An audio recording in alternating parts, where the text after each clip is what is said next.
Three, two, one.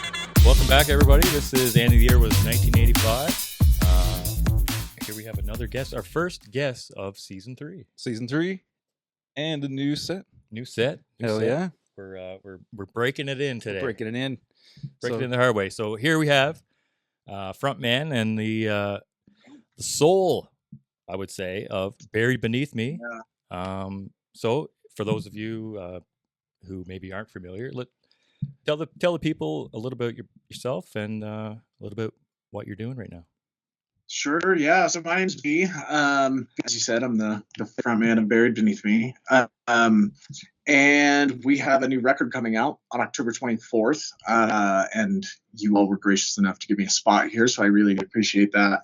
And we have been working on this for like a year and a half now. And so the record's called The House of Ash. It's coming out end of this month, right? And yeah, it's just been such a journey to go from conjuring this up in this apartment to what it is now. And we have a record release party coming up the same night as the release as well here in Denver. So there is so much going on right now. And it's been just crazy trying to compile all of this stuff and get it finished finally, like a year and a half project, finally coming to a close. So it's been insanely busy, but it's been worth every second. And I'm so thankful for the experience to be able to do this, because I know so many people would love to do a record and they just can't, right? So That's been really cool, and I'm really thankful for that. So yeah, that's me. Yeah. So I guess let's start at the beginning. So when did you first start, getting into music, kind of figuring your way through writing songs or learning, kind of everybody's path is kind of learn a few and then try it yourself.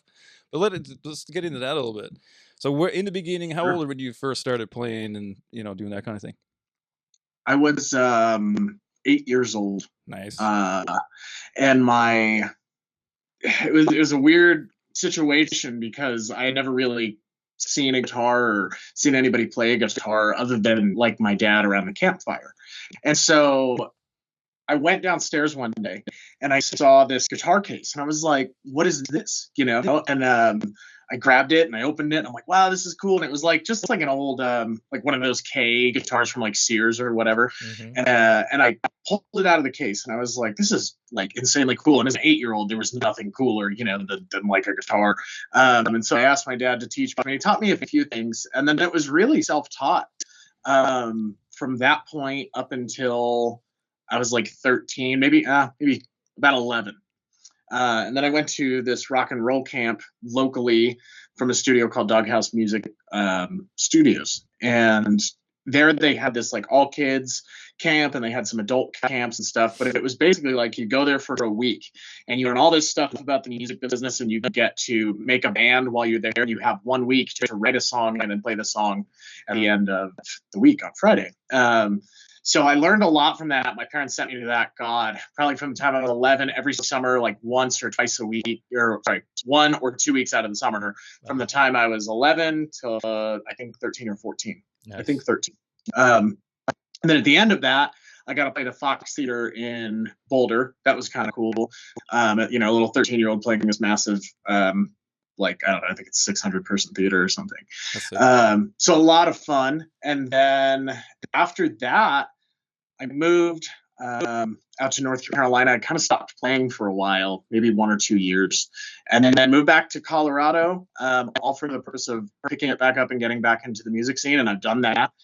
And yeah, here we are. It'll be 27 years, I think, now that I've been playing guitar. So quite a long time. What kind of music were you listening to? Like, did you have any like inspiration then that you held on to and kind of shaped who you are still today? Totally. Yeah, totally. So when I was 8, my dad took me to a monster truck rally and he was like, we're driving down to the Pepsi Center and I was sitting there and the music was so loud. I love listening to his music a lot. And I leaned over because it was so piercing, but it was also so just attractive, the music that was playing. And the music that was playing was One More Car, One More Riders, Eric Clapton's One More Car, One More Rider. and that like whole CD we listened to all the way there. So that really got me started, was like Eric Clapton and the blues. And like classic rock, stuff like that. But then as I got into my teen years and after I played the Fox, I really started to fall in love with like pop punk and alt rock and the stuff that was around at that time in like I don't know, 2004 to 2006, somewhere in there. And so it was that kind of stuff, like My Chemical Romance, Seether, God.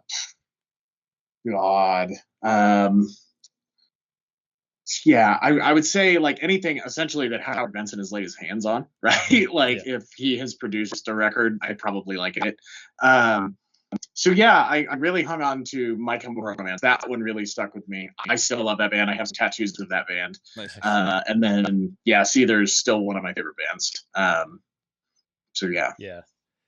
No, yeah, that's awesome. It's funny how like just little things like just traveling somewhere with your dad to a monster truck rally can have such an impact on Yeah. you know, I still think about listening to music in the vehicle with my mom and her listening to certain songs and singing Yeah, certain songs and stuff. 100%, And that's funny how 100%. it does stick with somebody, right? Like, Yeah, like I relate to that, monster truck rallies. Like that's something that reminds me of being a kid, and the music and the loud, you know, like it's the spectacle, it's the loud, it's the fireworks, it's all the cool shit. Yeah, So yeah, that's absolutely. yeah, that's cool. That's Absolutely. exciting. Actually, I thought that was cool. I thought I was the only one who was inspired by monster trucks in a stadium. Dude, That's awesome. no, I love monster trucks are so good. I love it. Yeah, dude. Who doesn't So like sick. it? That's so funny. They're awesome fun. so from there, like, did you stay in contact with those people in your band, in the band camp, like when you were through camp, and did you ever end up making a band outside of that camp or with them? I Or? never did. No, I never did. I think so. I went to like the first one or two. I went to the very first one that they did. And then the next year I went again, and it was one of those like I don't know if I was just a weird kid, and I'm sure I fucking was, right? But it was so strange to me because it was unlike school. You didn't have this like camaraderie based on you know, like you're just all in the same building at the same time. Like those kids didn't like that. They didn't want to do that. And so it was very hard for me to make friends throughout that like first couple of years of being in camp. I was eating lunch alone, you know, I was just like the lonely guitar player type of thing in the corner as like this little 11-year-old, you know? And everybody else, it seemed, had friends there. And I did. I was just like the one kid that was by myself the whole time throughout lunch and stuff like that.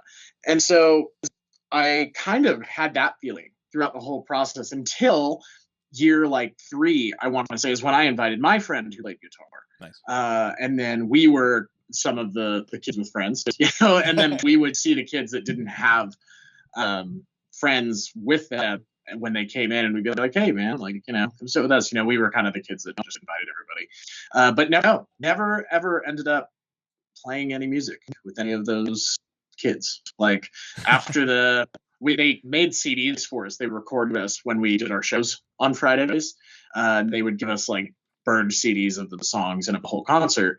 So I still have a lot of those. But I haven't talked to anybody. I think the last person I talked to from there was the old owner before he sold the place. And then my other band, we did some stuff there after it changed ownership years later. But yeah, it's not the same anymore, in my opinion. And yeah, so no, never got the chance. And I wish I had, because a lot of those kids were very, very talented.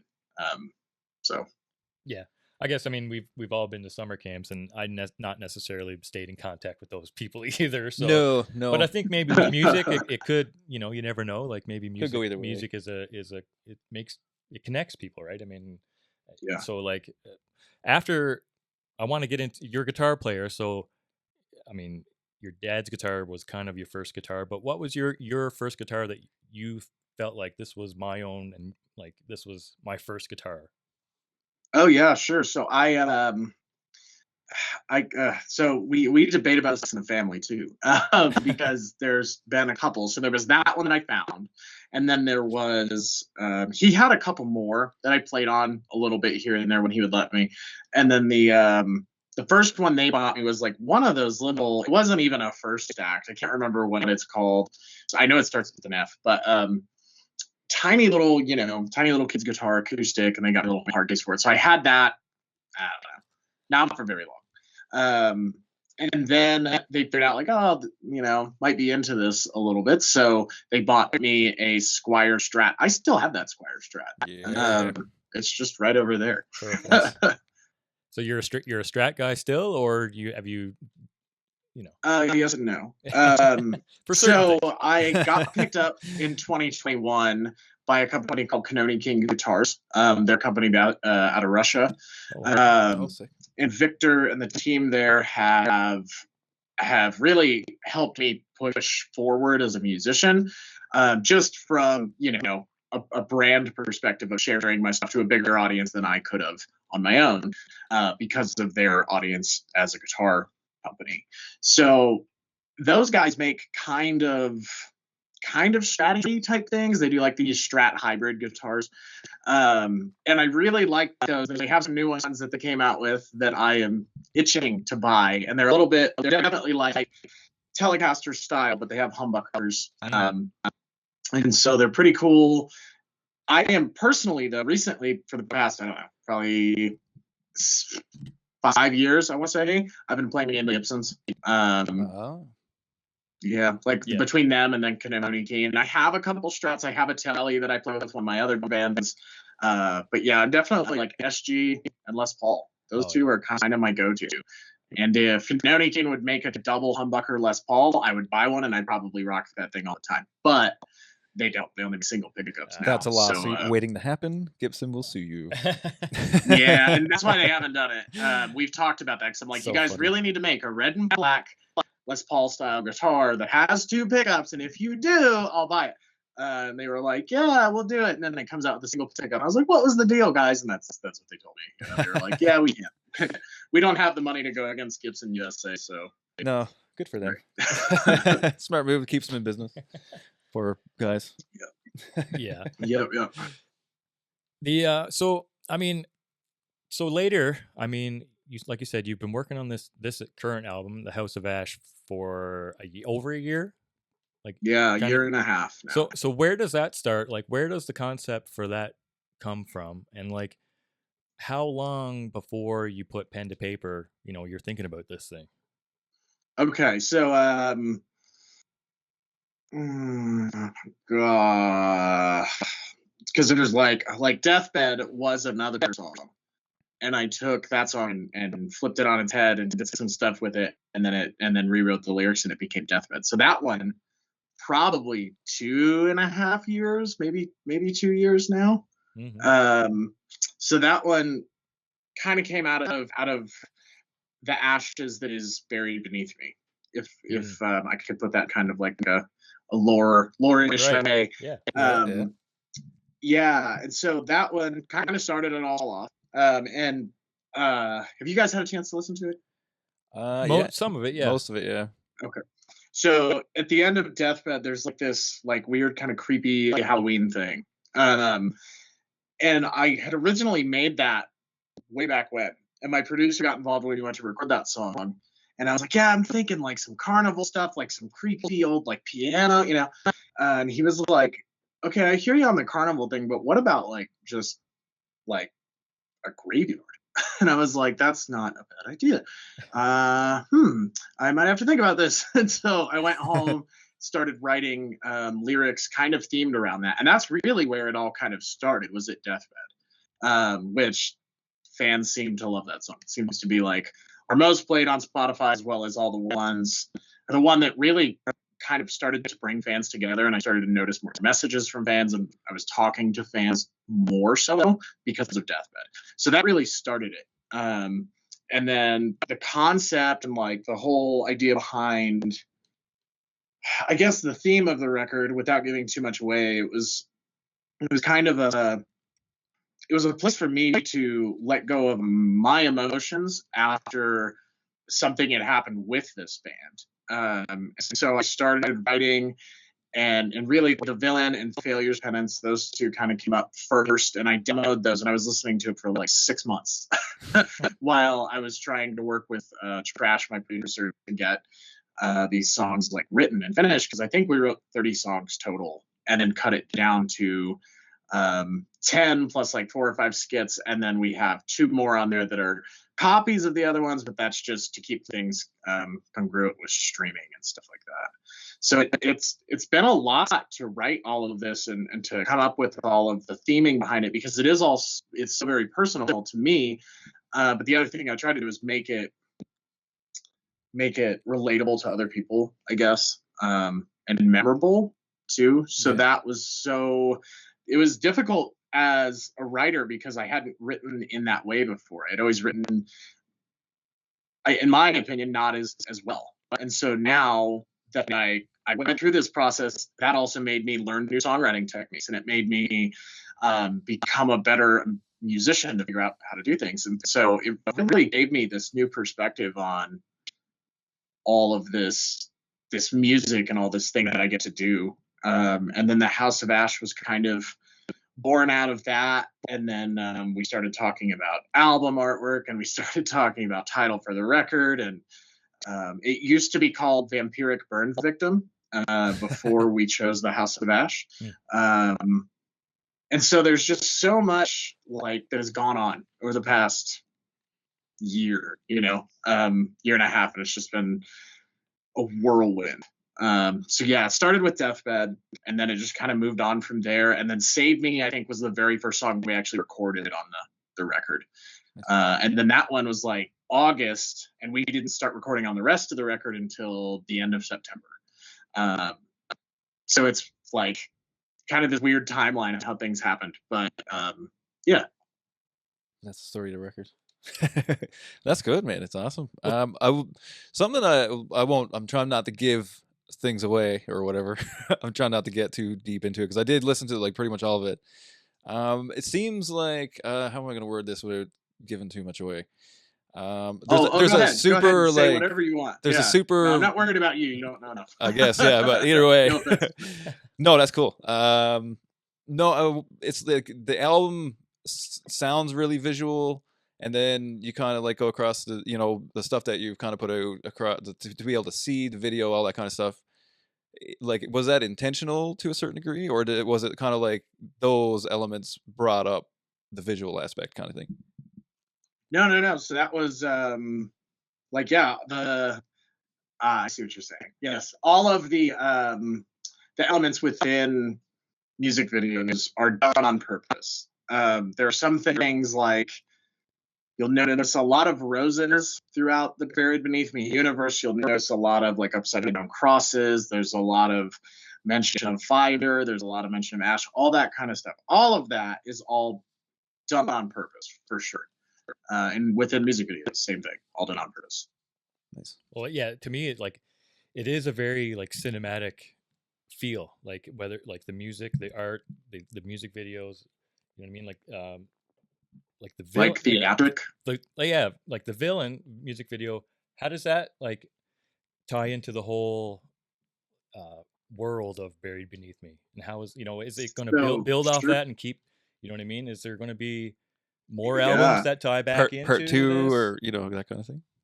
So there is talks of so one thing we have going on right now with that album release show that's happening on the 24th in Denver as well, the night of our release, is we had the same videographer who came in to do that video. He's coming to film this show as well. Sick. So we're trying to get as many people as we can there, because we're going to film a music video out of that show for one of the songs. And then after that, we have after the 24th. The 24th is like this huge weight on my shoulders right now, because there's so much that we're trying to pull off, like between the release, marketing for the release, trying to get album sales, trying to make sure the show's going to come together, because we're doing a lighting show for this. We're doing costume contests and giveaways and all sorts of stuff. And so between there's a lot of moving pieces.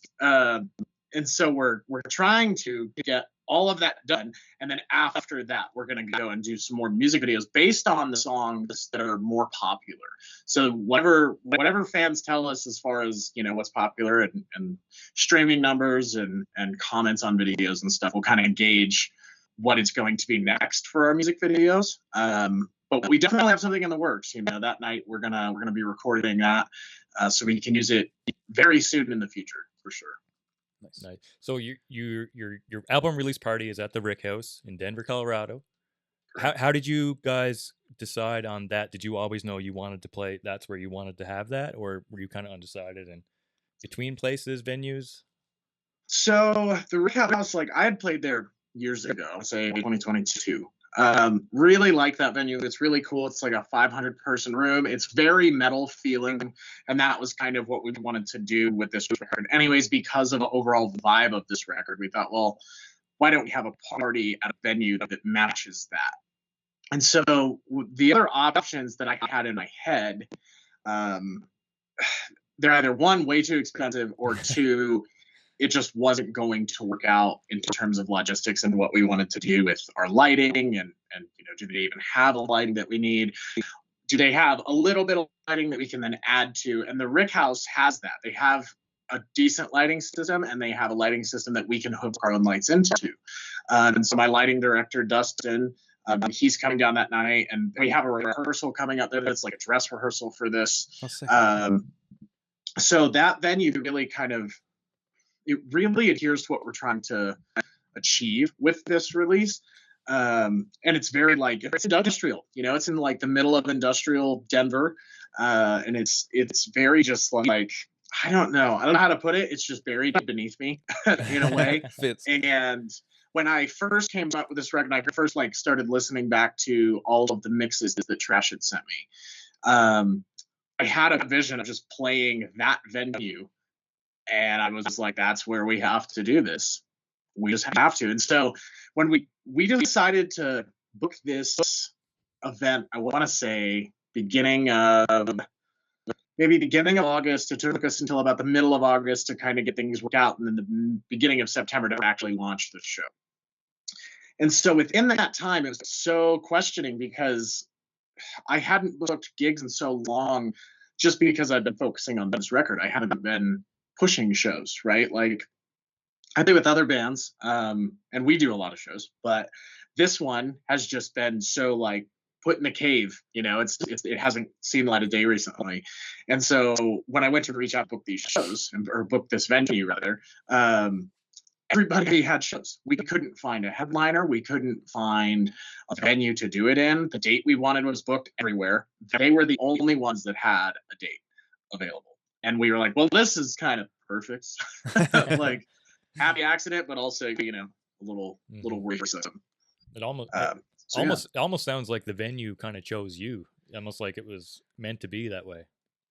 In a way, huh? Yeah, it definitely feels that way. And they've been so helpful with things, because this is such a big show in terms of theatrics, and what you were saying about theatrics and cinematography is that, when I said this to the ladies the other night in the band, I was like, the problem is that we made such a high bar with the Villain music video shoot that now that's like our floor. And our floor is somewhat, not entirely, but somewhat above a lot of local bands' ceiling in a way.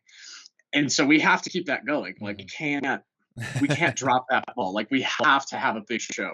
And so there was debate about, or what are we going to do with the show? Like, can we make it happen? Do we think we're going to have enough people? Is it going to warrant the expense of a videographer and a sound person and a lighting designer? And so it was really scary there for a few weeks of we don't know if this is even going to work. Like it's been such a huge risk.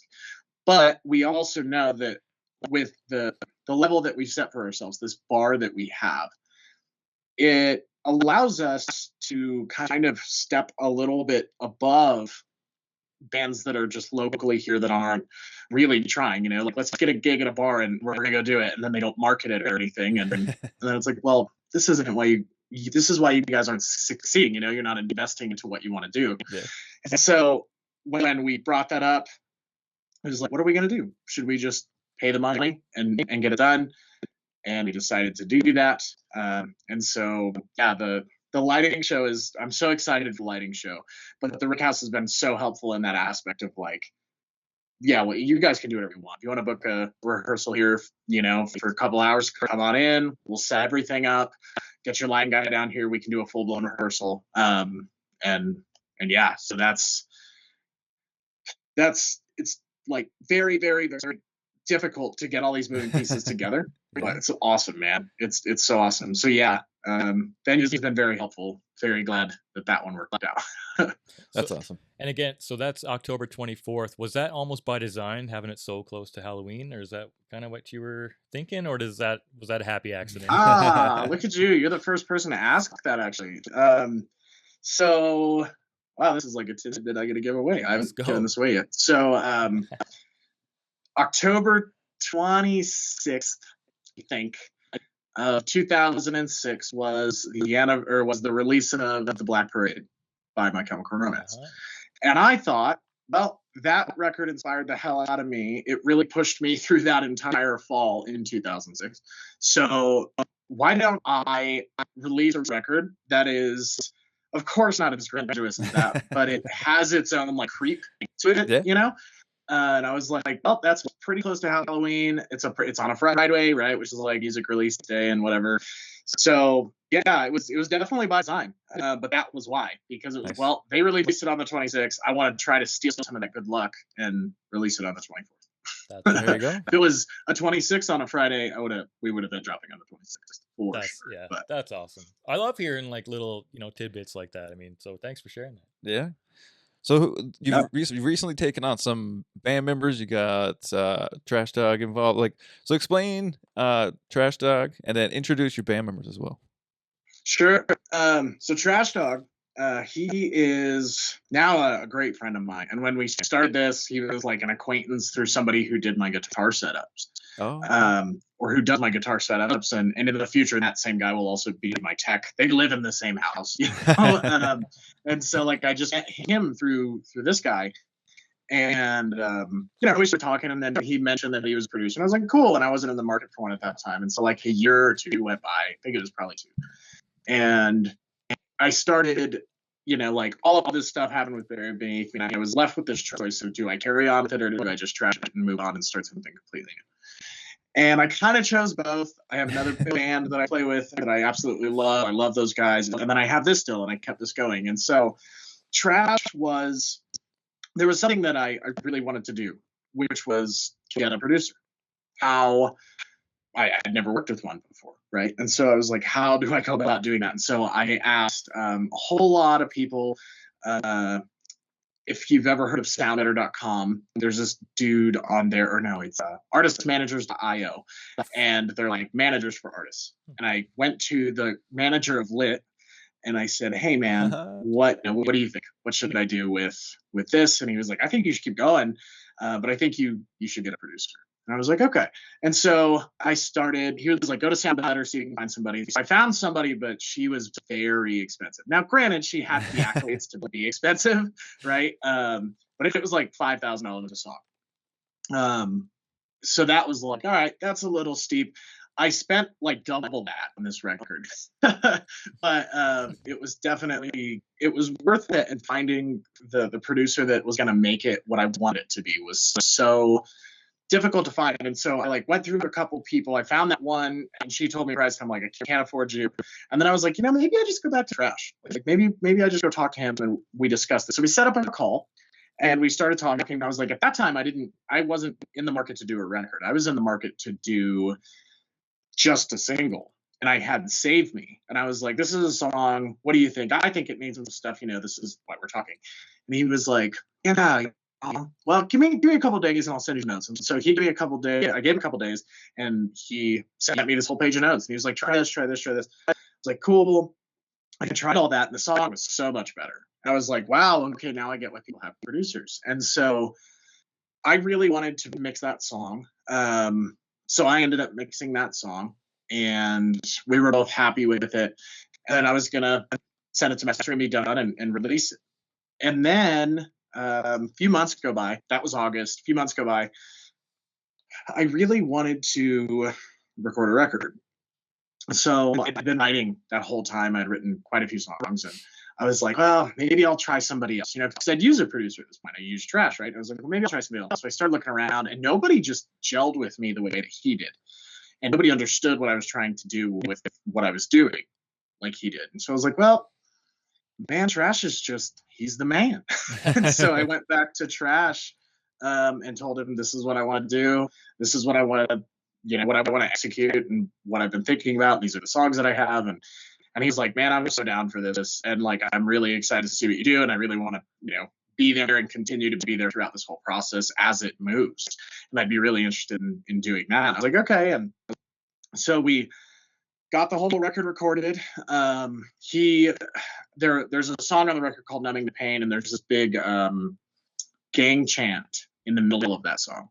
And he was the one that suggested that. He was like, man, we should go find a place to do some gang vocals and invite some people and have them do these gang chants. So we did. Nice, we did nice. live gang vocals in this place called the Crematorium in Denver. We went and rented this like room, set up some mics, and just did a recording for all of the tracks that we needed gang vocals for. Nice. And so he helped with that. He helped with a lot of the decision-making process on like at the end of Deep Sleep, there's a huge like theatrical thing that happens. And that was all him. That was all Trash. Trash did all of that. And in fact, the person that says it's something like we're losing him, I think, that's him. He said that.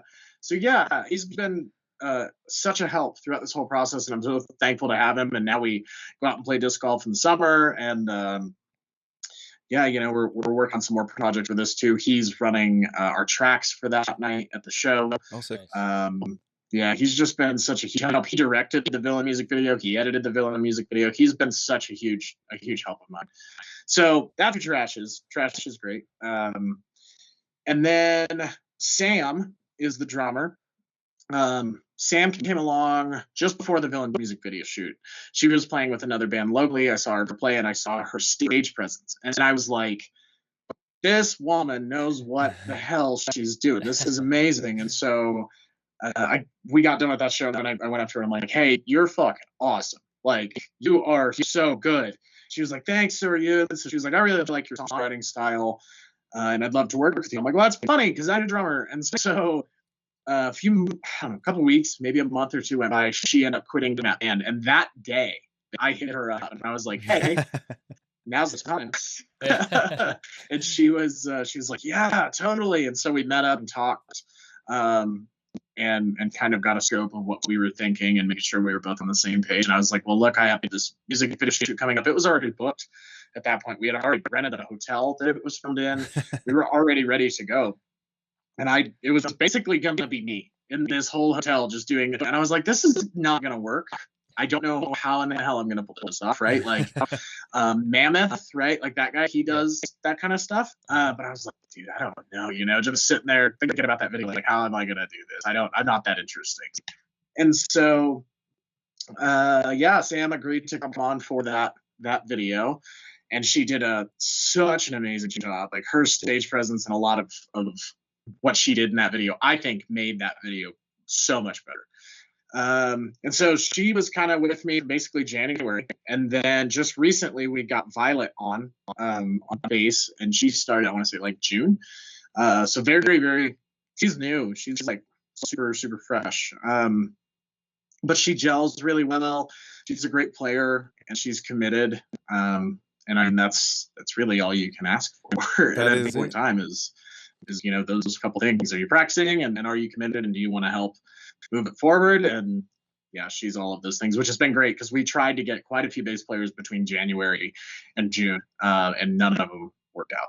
And it was like 3, 4, 5 of them that we had in for trials and stuff, and it was just like, personality traits or lack of disciplines type stuff. And eventually it was just like, all right, what are we gonna do? And then she just came along on a post on Facebook one day, and I was like, hey, like this could work out. And so I hit her up, and I was like, there's some things you need to know about this band. There's a lot of like guidelines to this band. So let's have a conversation. And so met up with her, gave her some songs to learn, and then she came out to rehearsal and nailed them. And so now she's on board too, and full steam ahead for next summer. So awesome. Yeah, because it's one thing to have the chops to play, but you also need to have that energy and that same kind of vision as well. Like you have to be on the same page. Absolutely. Yeah, 100%. And I know a lot of people, there's that saying like there's always one person in a band that leads the band. and like makes it go forward, and then the other people don't do anything, and that's like, I don't know. I can't remember this statistic, but it's something like 60-70% of bands are ran like that.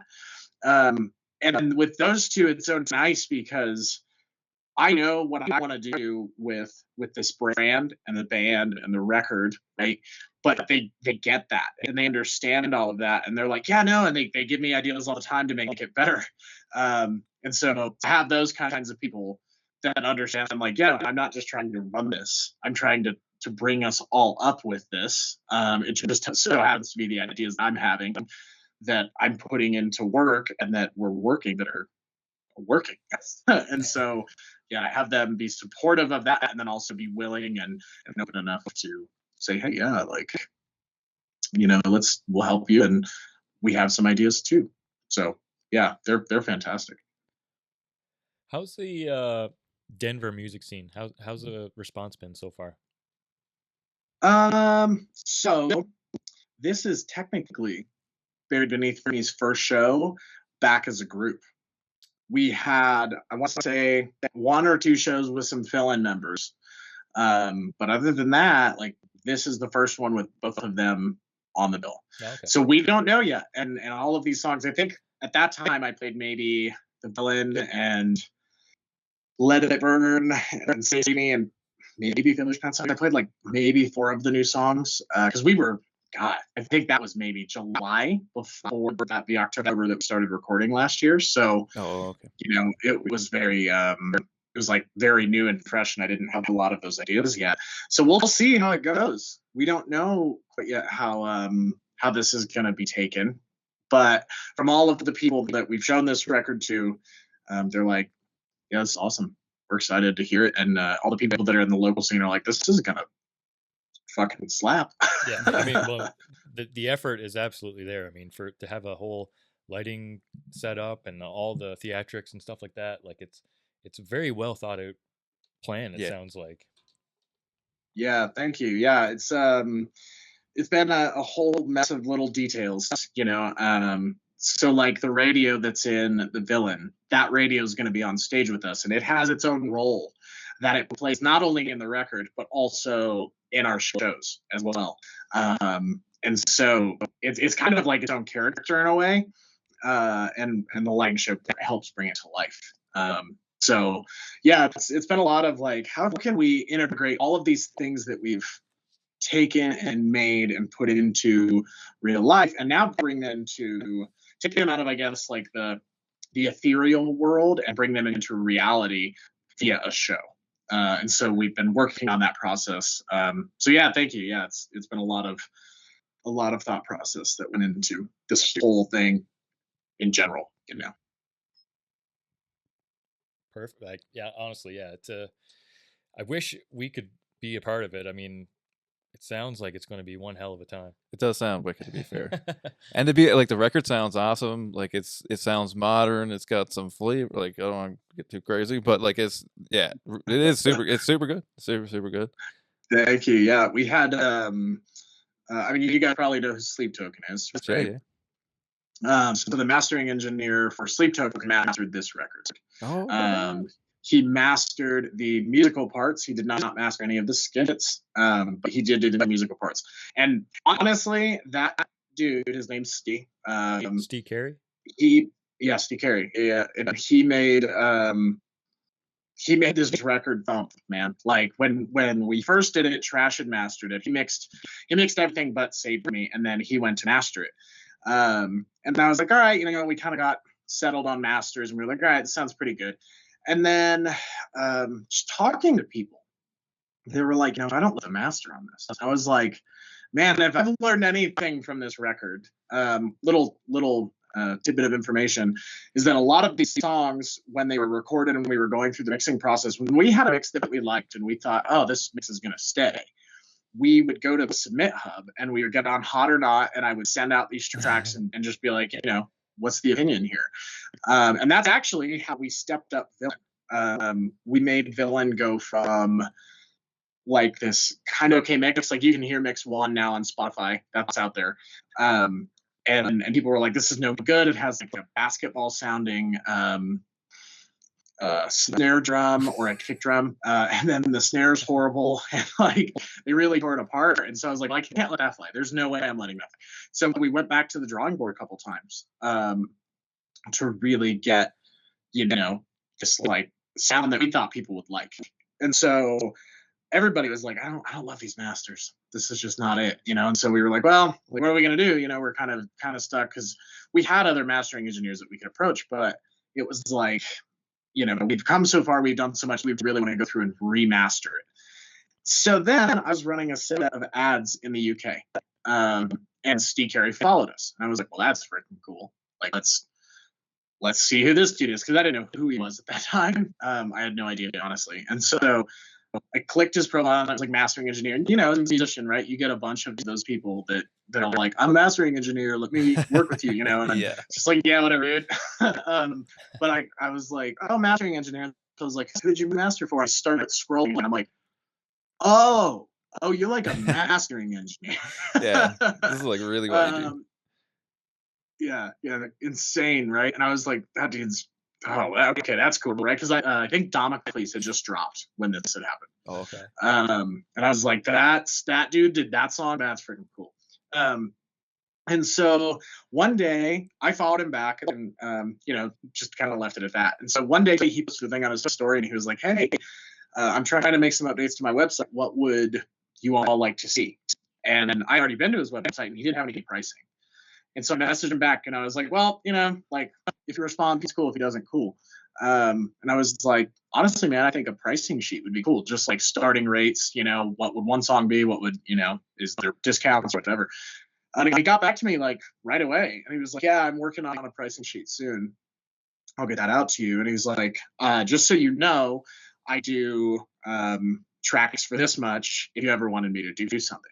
And I was like, well, I think I probably want you to do something. So I went to the trash. I was like, hey, man, like Steve Carey wants to do a track for us. And he was like, yes, I think we should do that. And Trash is very sensible, That's why I like having him, because, I'm an artist, right? And so I get these dreams of grandeur of like, let's do all these crazy things. And he's like, okay, well, do you have the money, firstly? And secondly, do you know what that's going to take? And I'm so thankful to have that guy. But he was the one that was like, I don't think we should get it remastered, man. Let's just go with it. We've already put all this work into it. And so I was like, all right. And then he came along and he was like, no, we need to do this. Like, we need to do this. And I was like, okay, well, cool. Which one? And he was like, I think we should do Deep Sleep. Like, think about how much he made Sleep and stuff hit. He's going to make that song just flat out bang. And I was like, all right. So I sent it to him. A couple days later, Steve got me my master back, and I was blown away. Wow. I was just like, this is the best I've ever heard myself, ever. Wow. Firstly. And secondly, like, wow, that is modern. Like, there is some modern sound here. And so, one of those like, wow, that was really cool. And I was like, thanks, man. Really appreciate that, Hey, also, if we ended up having you do the record, what would it cost? And so we discussed that, and I was like, cool, I think we might be able to do that. So I went back to him, and I'm like, man, this was a couple days later, maybe a week, and I was like, man, that master sounds so good. And then I listened to the rest of the CD, and it's just not. It's not. Yeah. He was like, I was thinking the same thing. Like, we need to do that. We need to have him remaster it. And so we did. And so, yeah, like, God, what an amazing turning point as well. Yeah. But also having somebody like Steve work on your stuff, especially at that time, and still a fair bit today. Like, he's well up there in the top of the best mastering engineers, at least that we currently have. Right? And so that was very cool to have somebody like that work on my little tiny record, that I've been working away on for a couple of years now. And it's just been really cool to see this team grow in ways that I didn't think this team was going to grow. Like, when I started this whole process, it was me and Trash, and we were going to just make a record and release it. And that was going to be that. And then along came Sam, and then along came Tim, our videographer, and then along came Steve, and then along came Jess, one of our PR people. And like, there's just been so much growth happening over this past year. And I'm like, this is awesome. This is so cool. I can't wait for this thing to finally be out so people can hear it, Yeah, I kind of admire your ability to kind of step back from the process and not rush things and say, like, you guys could have easily said, no, we finished. we finished what we set out on doing. We don't need these remastered, but you can kind of take a step back and see the bigger picture. Like I think it would take it to another level, right? Like you're willing to admit that it's, it could be better, and you're, so it's nice that you're able to kind of put your ego aside, for lack of a better term, and kind of just see someone else's perspective of the song and music. And like I said, you sent it to him and sent it back to you, and then you realize you had to do the whole thing because Yeah. it was so much better, right? So Yeah, and there's a book out there called Processing Creativity by Jesse Cannon. I'm a huge reader. I love reading into, especially the things that I do and I want to do for a living, right? Like I'm a professional musician. I play music for a living, but I don't want to play covers for a living, right? Like I want to play my stuff for a living. And so I'm always trying to learn about that. How do I make things better? And how do I get better as an artist? And like hiring a producer, that was one of those decisions of like, that's going to make me better. Yeah. And it did. And then, hiring Steve, that's going to make me better. And it did. And in that book, he talks about objective creativity, and where the reason we have producers is because they are a different set of ears and eyes and a new brain in the room that isn't so zoomed in on what you're trying to do. And as artists, we get so zoomed in on, I'm like, man, that melody is so great. And a producer might be like, that is the shittiest melody I've ever heard. Like, Yeah. That's not going to stick in anybody's head. Like, let's fix this, and this. And a lot of artists are very like closed-minded on that. They're like, no, it's my art, and like it's the best thing ever. And it's like, well, if it was the best thing ever, then you would be Taylor Swift right now, right? And also, you're not. So why don't you take some advice, and get better, and don't be afraid of getting better. Don't be afraid of finding people to help you grow. And so in that book, it talks about exactly that. And I read that book. So I started songwriting process probably like May, I want to say. That was like when all of the, like I kind of decided I want to release a single soon. So that's when I started writing Save Me. But I was also like, but what if at some point I write a record? Maybe I just keep writing these ideas. And in that song, he has a thing that talks about like, when you're writing songs, it starts with bones and then it turns into a skeleton and then you add flesh to it and then it becomes the whole being after it's like mixed and mastered. And I really love that analogy, and I love the way that he thought about songwriting. And I took a lot of that, and I read that book, and I read some Berkeley books on lyric writing, and I read just like a whole bunch of other stuff. And that was one of the pieces that I picked up, was like, don't be so focused on your own stuff that you lose sight of the goal, which is to release the best thing you can release. And if you want to do that, you're going to have to like, self-meter a little bit and self-judge really, but in a very honest way, and step back from that. Like, this is so great. Trash's masters were amazing. And that's what we're going with. That would be pinning myself in a hole in a way. And because we also had time. And I think that's something else a lot of artists don't afford themselves. Like, we knew the release date for this record when we started the recording process at the end of September. Like, we had made a release date. Like, that release date is October 24th. That's what we're going with. And then here's our single release dates. And then we have to be ready by this date with everything that we need. And so that also saved us, because we were kind of done mixing and mastering probably, I don't know, I want to say March. Probably February. I think it was February. And then we lived with those masters from like February to probably, I think, May, June, somewhere in there. But we had already released 2 songs. We had already released The Villain. We had already released Deathbed. And those had been mastered by Trash. And so that was kind of the other stipulation. It was like, do we do this? Because we've already released some. And so that is actually why the other 2 songs, the whole record is like 15 songs. And then there's 2 more, which is just Deathbed and The Villain repeated, because they're different versions. In order for them to count for like album sales or streams, the album has to be on one record if we wanted to count for it. Mm-hmm. So it was like, well, maybe we just do that and then we'll have him remaster it and it'll all be fine. And that's what we did. So yeah, keeping yourself away from, being too tunnel vision is so important, I think. Yeah. It's almost like they say, if you're the smartest man in the room, maybe you're in the wrong room, right? So yeah, it's good to be around people who do great things like Steve. I mean, he has a history and a whole lineup of things that he's done that sounds great. So I mean, it's good that you can, like I said, step back and then kind of, see, not put a ceiling on yourself, right? You don't need to. You want to have unlimited potential. You don't want to exactly just stick with your one producer and then not grow from there. So I definitely admire that. So kudos to you. Thank you. Yeah. Yeah, you get a little rub, like it's like a fighter, like you fight people better than you'll get better kind of thing if you stick in your league, kind of thing. You know what I mean? You don't really learn anything. Yeah, You yeah. just pummel people kind of thing. Like Yeah. that's how it works, right? And to be fair, it shows like even like your Instagram. You know what I mean? Like it looks good. The poster looks, everything looks good. It looks. I don't want to say pro because that's not really the word, but you know what I mean? Like it's legit. Sure, yeah. It looks like there's Yeah, effort. thank you. Yeah, it's Yeah. like effort and it's legit kind of thing. Like, yeah, I know, man. It's awesome. And like super positive attitude. Man, I'm loving it. So good. Thank you. Yeah, that's huge, man. Like, bands, in my opinion, need to be branded. And if you're not Mhm. branded, you're just gonna be another band in a bar. I hate to say it, but like it is what it is. Yeah. Yeah. So yeah, thank you for that. Yeah, I work really hard at trying to keep things I don't know, copacetic. Copacetic. I like it. I like it. Yeah. Copacetic. And so beyond into 2026, I guess we're at now. Do you have a tour and dates kind of lined up, or when will you be kind of releasing that to the fans? So we've been kind of talking about that. The question has just become, do we do it, right? Because the problem, you guys are in Canada, right? Yes. Yeah. Very, very, Yeah. all the way up The here. problem Very much in Canada as far as you could get.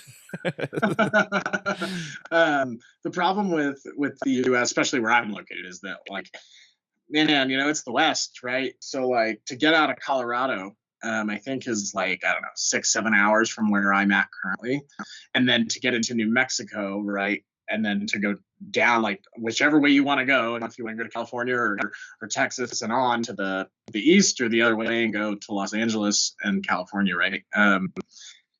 Either way you cut it, it's expensive and it takes a lot of planning and a lot of work. And so, like, thankfully, with everything before everything changed with it, there was a lot of context. And we had a lot of like things set up already for that kind of a thing, and we were touring under a different name, right? And so I still have all of that, and I still have like another team member that came along for this was Megan Kearns from Loud and Heavy Booking out of Texas, and she has done an article for every single song that we have released up to the record, and she's going to like she's helping us promote the show as well out of their like blog. And so with their help with booking, because we've been talking about that as well with them, with some of the other people that have helped us book in the past, we're trying to figure out, do we do it? Do we, again, to take the risk, right? But the other thing about touring the U.S. is that not only is it expensive, especially in this political climate, like that's an interesting thing to do as well.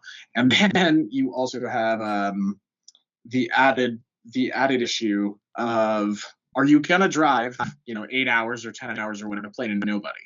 And if you are, is there really a point in spending, I think it was like $600 in gas there and back, not including hotels, not including food, and that's if you get a guarantee, and if you have people that buy merch sales, you might end up making some money, which of course that's not the point, right? The point is to spread the music, but that is a factor, and that is the real life thing that we have to pay attention to, sadly. So we've been talking about it. The other thought is, what? Let's just like promote this record. Let's go figure out what fans like, what songs they like. Let's make music videos and let's push it to them and make more fans. And then if we choose to, if we have enough growth in a short amount of time, we can go and tour and just tour places that have, central locations of fans. Or we just keep pushing it until we do. So the answer to that is not quite clear yet. We don't know if we're going to go tour. Like we've figured out when we could go tour, and that's always the first step. So we've taken that, but now the question just becomes like, is it going to be worth it to go and play to nobody if nobody really knows the brand? Like we definitely had more growth over the past few months than we have really ever. because of this record release, because of like the Villain music video. Honestly, like the footage that we got from that was so good that it allowed us to use it since January. Like I used a clip from that the other day. So it's kind of a question of, can we afford it? Is it going to be worth it? So don't know yet. I would love to. I would love to go tour. I've been talking with John from Rock Rage Radio, and his label Curtain Call wants to try us out and see how we do things. And they had some opportunities that I was like, those are interesting opportunities as far as festival placements. And so I was like, well, that might be worth it, but it's always the big, do you take the label? Do you not take the label thing? So yeah, don't know yet. We'll see. The festival circuit would be pretty fun though, I think. I mean, yeah, I would. I'd take on a few. Yeah, because you kind of know people are going to be there, and then of course you can the music's going to hit more ears than maybe. And it doesn't matter as long as the people come and listen. Then if they get exposed to it and like it, then that's kind of what the whole purpose is for, right? I guess that's what it's all about. Yeah, and that's the thing, right? Like when I talked to him originally, he was like, I really like what you're doing. I like what you're building, and he asked about band members. At that point, we didn't have Violet. It was just me and Sam, and he's like, well, you guys aren't even ready. I want you. I was like, yeah, you're right, man. And he's like, but like keep my info. Keep in contact with me. I'm still very interested in keep an eye on you, and just come back when you're ready. And so when the day we booked that show for our release, I sent him a text and I was like, hey, John, we're doing a release party for Buried Beneath Me. I know you have a DJ in Colorado Springs that might be interested in covering this, and this could be a way to get Rock Rage involved and get some exposure for you and Rock Rage, and then also the local radio station that you have here. And it was like, let me check with Kitra, who's the DJ in Springs, and she said yes, and so she's going to come down to the show and live broadcast it and help us with that. So I'm like, well, cool, that's a good start. And he knows that I'm still around, so keeping that door open, because I think next year we probably will take advantage of that. It's just going to be the question of when we have a talk again, and I have an update for him, essentially, like what is he going to offer versus what do we have to do. And yeah, we'll see. But yeah, I mean, from what he was saying the last time, I was like, man, I would be kind of dumb not to take this. Like, there's some really cool placements here that we could get into that I couldn't open doors on my own. So yeah, that's cool. Yeah, that's very cool. You did you just mention that it was going to be live stream or was the concert? Yeah. It's going to be, So so here's what I don't know. I don't know if they're doing like over the radio. I'm pretty sure they are. Okay. That's what I'm assuming. But I know she also always does like video lives too on Facebook and stuff. Right. So I don't know if it's like doubled, like if she's doing that while she's doing the other thing or what. But so in some capacity it will be. I just don't know what just yet. Cool. Very cool. Perfect. Yeah, that would. I mean, because radio is another avenue that most people kind of look past these days. I feel like if there's a possibility to get put on the radio locally or throughout the state or whatever, I think that's still a viable option to get more people listening to the band. Exactly. Yeah. And I just I follow a lot of stuff on Instagram, like music business related, and I saw this thing the other day that said if you want to put your stuff onto Sirius XM, the only way to submit is if you own copyrights for all of your tracks. The same day I got my email from the copyright office that said these tracks are now copywritten and we're sending you your certificate. So I was like, that's freaking cool. So I'm in the process of working towards that and like getting that all set up and hoping they accept me, right? Because it's serious and they play just like huge artists.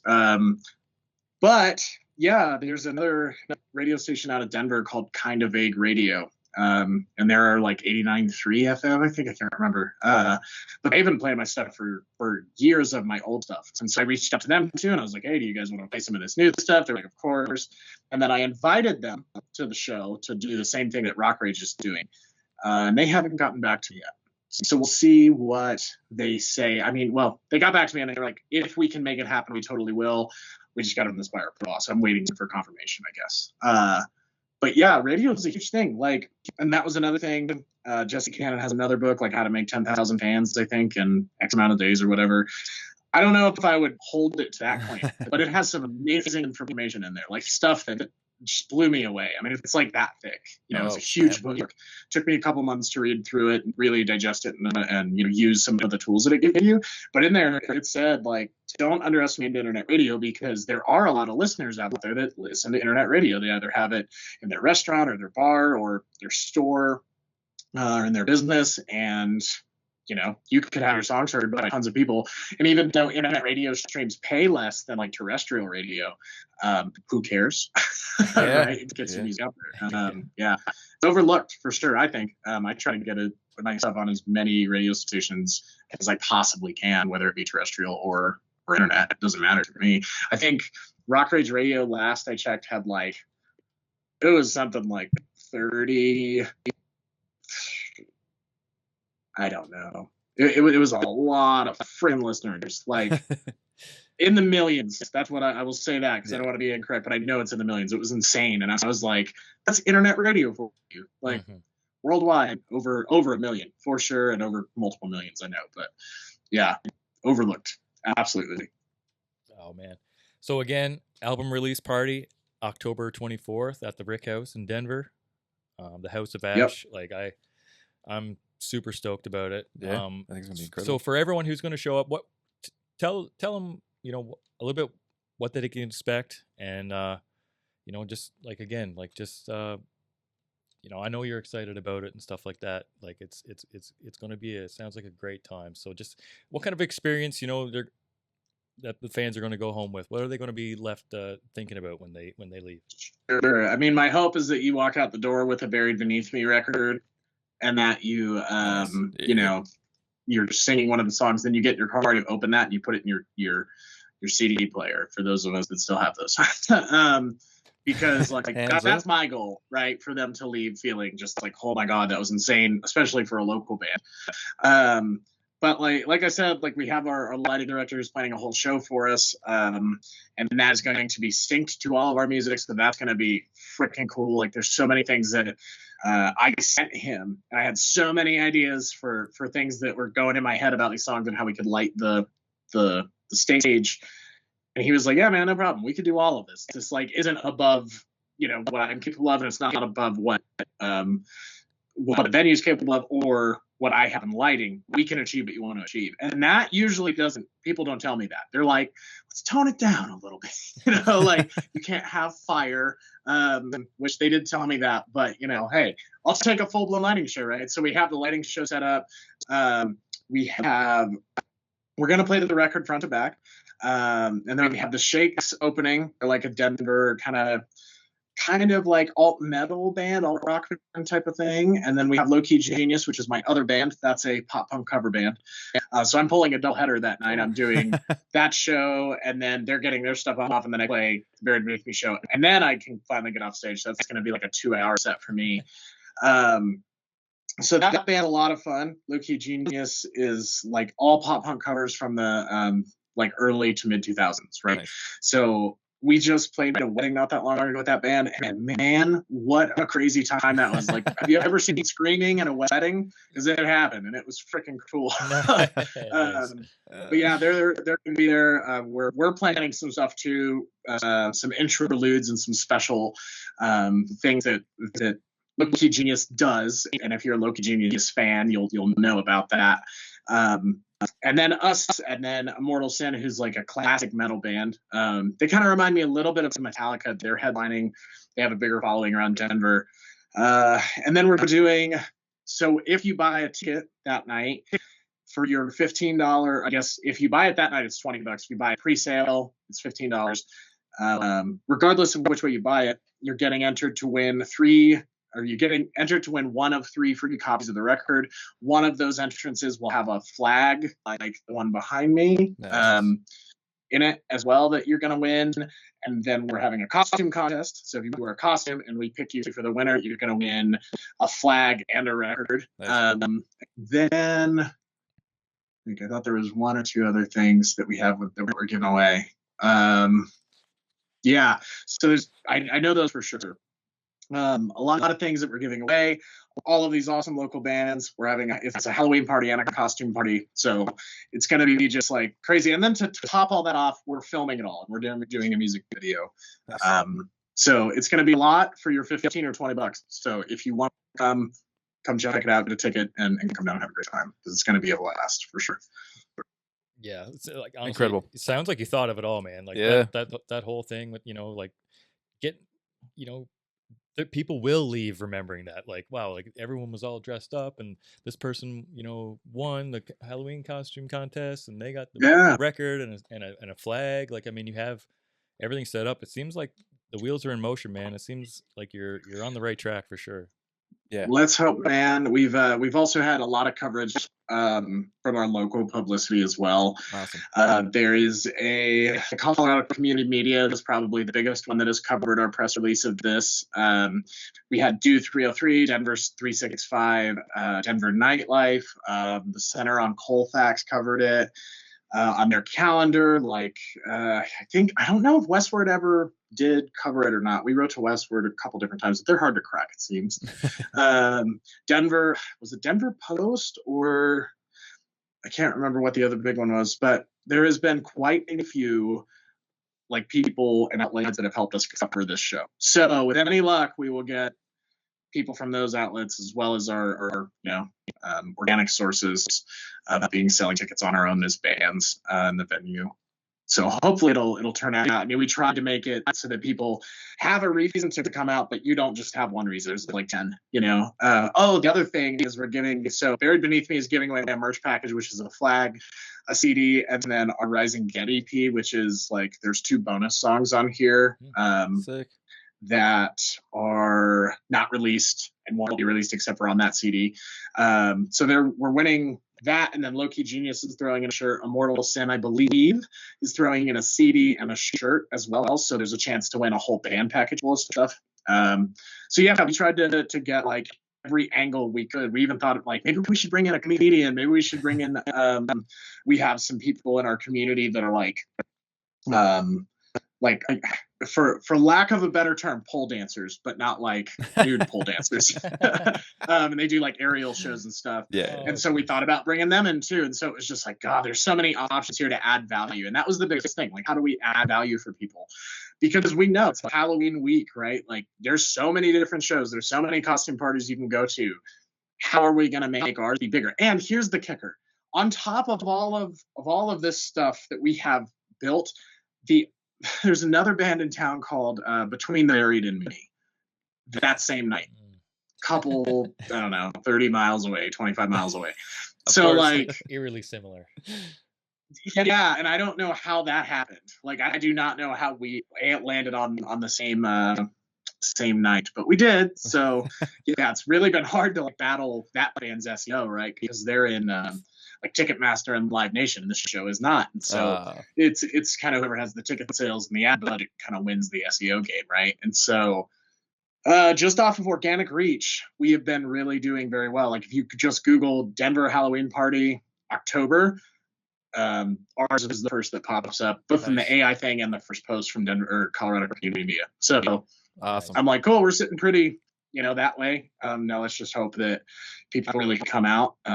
So yeah, we've been trying to get the word out, which thank you guys for having me on, because it allows me to talk about this and get the word out some more.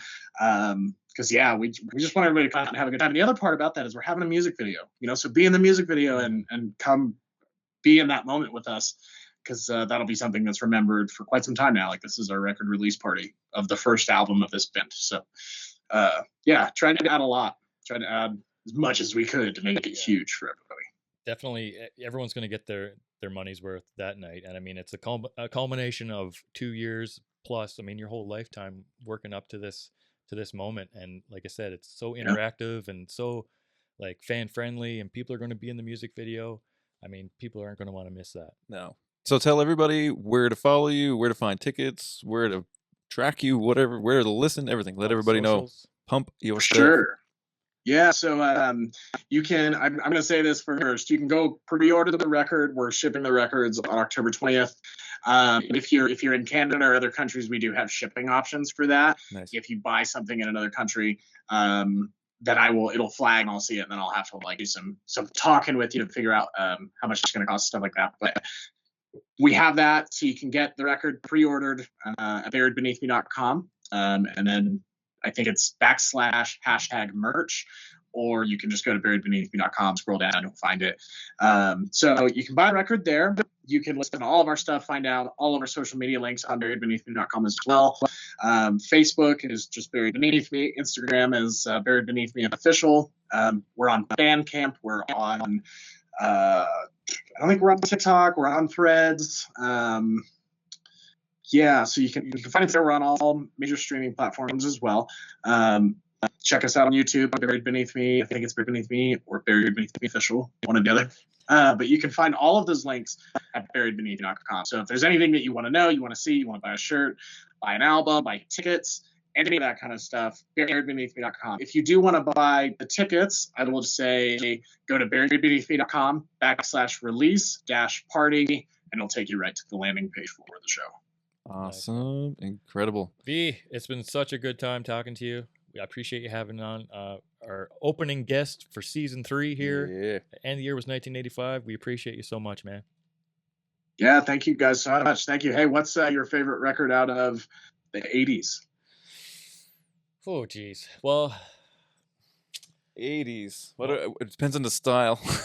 or 90s. Or 90s. Could be 90s too. Favorite record of 90s. Damn, it's such a broad. broad. When did Diorama come out? 2000. That was probably a little too late, I think. I'll go with Limp Bizkit's first album of the 90s.